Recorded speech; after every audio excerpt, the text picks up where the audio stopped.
Donc, je suis Jean-Luc Estublier, je suis administrateur à la Fédération de pêche de l'Ain et chargé du dossier Basse Rivière d'Ain. Donc c'est à ce titre que je suis là aujourd'hui.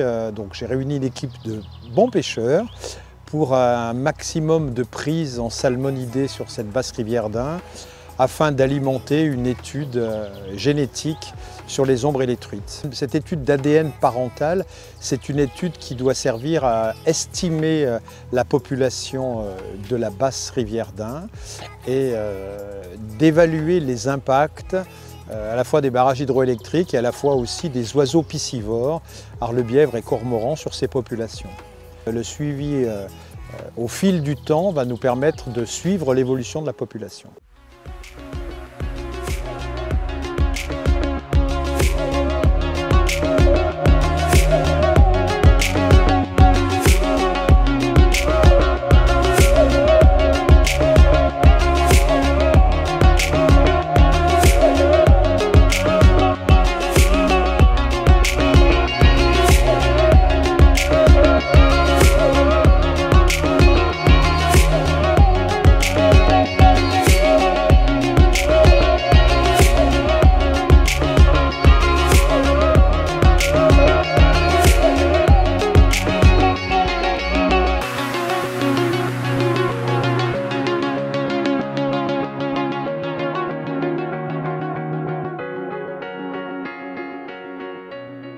Moi c'est Julien Dipan, je suis ingénieur de recherche à EDF, à la R&D et plus précisément au Laboratoire national d'hydrologie et environnement. Et ici on va s'intéresser aux truites de la Basse Rivière de l'Ain où on va notamment évaluer un peu l'état initial des populations de truites, savoir dans quelles conditions elles se situent avec des approches génétiques un peu comme l'approche de INRAE.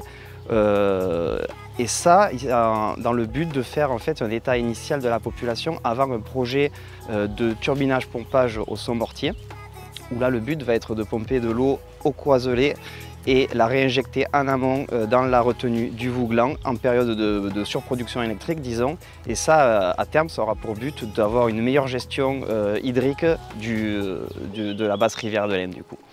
Et a posteriori, du coup, on va reprogrammer ces échantillonnages de truites et d'ombres pour évaluer le bénéfice sur ces populations. Donc on a initié ces prélèvements en 2024 et on va essayer de les reproduire en tout cas cette année en 2025 et peut-être en 2026. Et ensuite on refera donc ces échantillonnages une fois que le projet de pompage-turbinage sera réalisé. Ouais. Du coup l'approche là elle se base donc sur des marqueurs génétiques, on parle de microsatellites. L'idée c'est de pouvoir évaluer ce qu'on appelle la taille efficace des populations. Avec des méthodes génétiques, on va pouvoir calculer le nombre de reproducteurs qui participent efficacement à la reproduction des poissons et du coup à son renouvellement.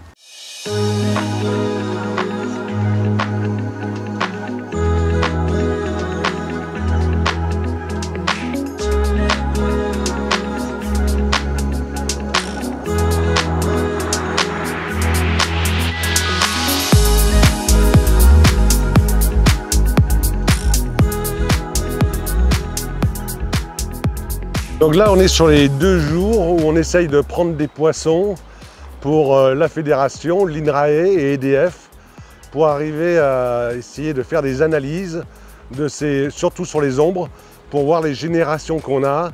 Donc c'est une étude qui va être assez poussée. C'est pour ça qu'on s'est mobilisé avec une vingtaine de pêcheurs, assez grands pêcheurs en général, pour essayer de faire un maximum de poissons. De la région et autres. De la région, oui, et autres, oui. Là, on s'est rendu compte que c'était relativement difficile. C'est pas on ne peut pas dire qu'il n'y a pas de poissons, mais c'est des poissons qui sont restés vraiment posés sur le fond. Alors nous qui pêchons pas en nymphe, on va dire assez lourde, en nymphe au fil, on pensait qu'on n'arriverait pas à faire enfin, je veux dire, un peu de quota, quoi.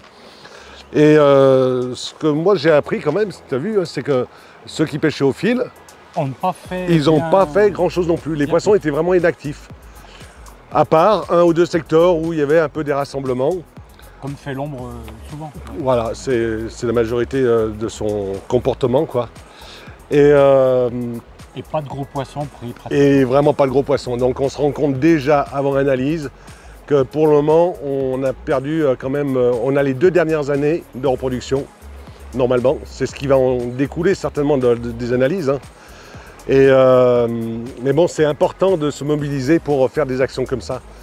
Donc il faudrait même que ça soit fait à plus d'endroits, qu'il faut, nous, d'en être conscients et puis d'essayer à chaque département, chaque rivière, d'essayer de créer des actions comme ça pour essayer de comprendre qu'est-ce qu'on peut mieux faire. On sait qu'on a des problématiques autres que l'eau, on a aussi des oiseaux qui nous polluent un peu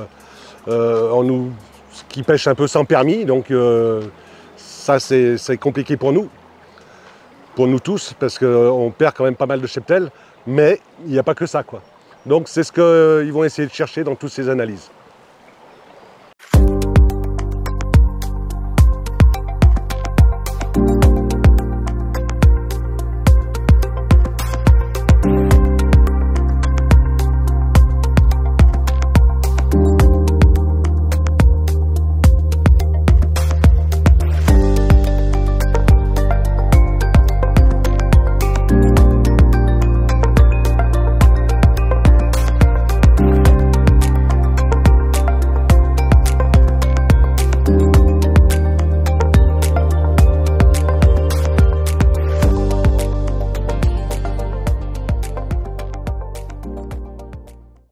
Jérémy Pifadi, je suis chercheur écologue et hydrobiologiste à INRAE, l'Institut national de recherche pour l'agronomie, l'alimentation et l'environnement.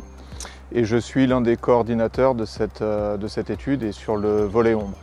C'est une étude qu'on a lancée cette année avec le soutien financier de l'Agence de l'eau Rhône-Méditerranée-Corse, où l'objectif est de mieux comprendre la structure de la population de l'ombre et de ses affluents en s'appuyant sur des outils de génétique. Pour ce faire, pour prélever les différents poissons, on a contacté la fédération de pêche pour mobiliser une équipe de pêcheurs qui prélève les ombres. L'objectif sur chaque individu est de prélever un tout petit bout de nageoire pour pouvoir faire des analyses génétiques derrière.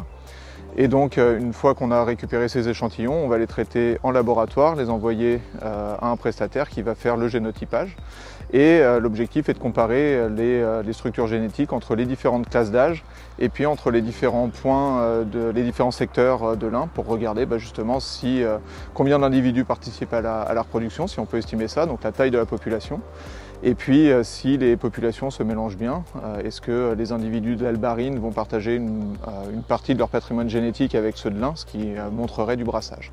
Donc on a pas mal d'hypothèses autour de ça. La basse rivière d'Ain est une rivière qui est encore très jolie, qui est à 35 km entre le dernier barrage et la confluence avec le Rhône. C'est une rivière qui est donc influencée par le régime hydrologique géré pour la production hydroélectrique et qui subit des étiages estivaux relativement forts. L'un des objectifs est de concilier la gestion des barrages hydroélectriques et la production d'hydroélectricité et de concilier ça avec la vie du milieu en laissant suffisamment d'eau. L'un des enjeux est aussi surtout de gérer la température, le régime thermique, notamment pendant l'été, puisque les populations de salmonidés, que ce soit les truites ou les ombres communs, ils sont très sensibles. Et donc c'est pour ça aussi qu'on étudie ces espèces-là, car elles sont marqueurs de ces influences. Elles vont nous permettre de voir sur le long terme les améliorations espérées de l'évolution du régime hydrologique.